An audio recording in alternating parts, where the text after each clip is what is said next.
Welcome back to the Takeout. So, the government shutdown looks like it's going to be ending. Longest ever. And it has inflicted harm on millions of Americans in the intervening time. Two of them join me now.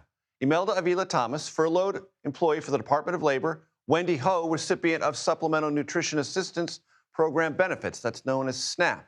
The Trump administration, by the way, still currently battling in court not to pay full SNAP benefits during the shutdown for however much longer it lasts.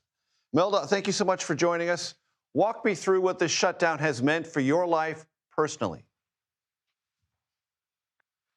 Well, the first couple of days, it was just adjusting to it. I'm president of Local 2139 for the American Federation of Government Employees, and I represent some of the Department of Labor's, I think, most essential employees, OSHA, MSHA. So, it has felt like our livelihoods, they're not political playthings, and we're neighbors, veterans, public servants who we've been paying the price now, for 42 days.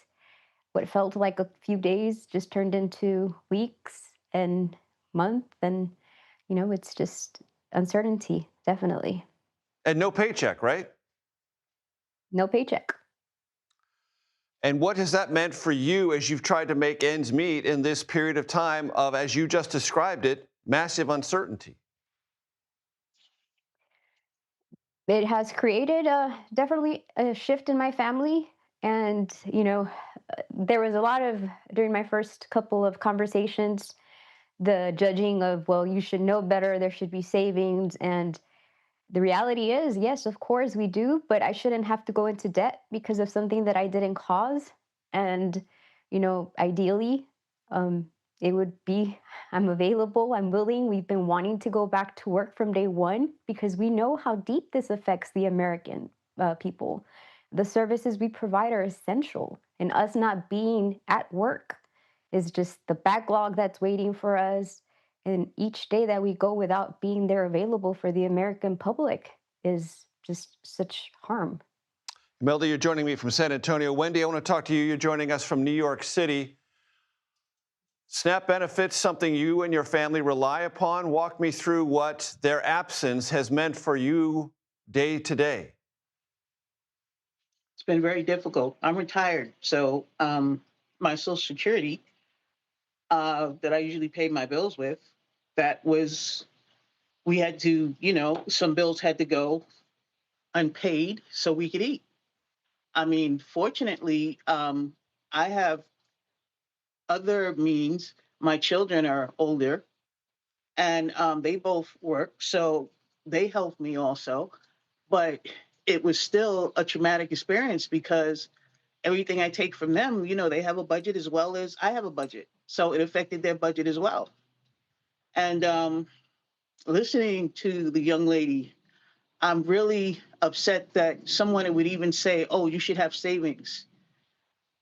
Living in this country is so expensive that a lot of times when you do try to save $20, $30, $40, it is difficult. I try to do that myself, even though I'm retired. I still want to have some kind of savings. But if we have a presidency that goes back and forth and they use the American people as they hold them hostage, like how are you supposed to save? How are you supposed to feel comfortable living here in this country where it just feels like we're pawns? And I was listening to your program while I was sitting here waiting for my turn to speak. And if they pass that bill, that's going to do more damage because the people that are working now, they're going to have to pay maybe 2 and 3 times more of their money for insurance, which insurance is high enough. So there are going to be people that are not going to be able to go to the doctor because it's going to be too expensive. What does that mean for Medicaid? There's going to be cuts all around. So people are going to be dying simply because they cannot go to the doctor and get the basic checkup that they need because their premiums are too high. I'm really ashamed of this presidency. I really am. Because Wendy, to me, it does not seem like they care about the people. Yes. I want to ask you, in the last couple of weeks, when you have asked, as I'm sure you have, about the availability of SNAP benefits, what have you heard either at the state level or at the local level? Has it been confusing for you? I haven't heard anything. And if you try to call them, all you get is a busy signal.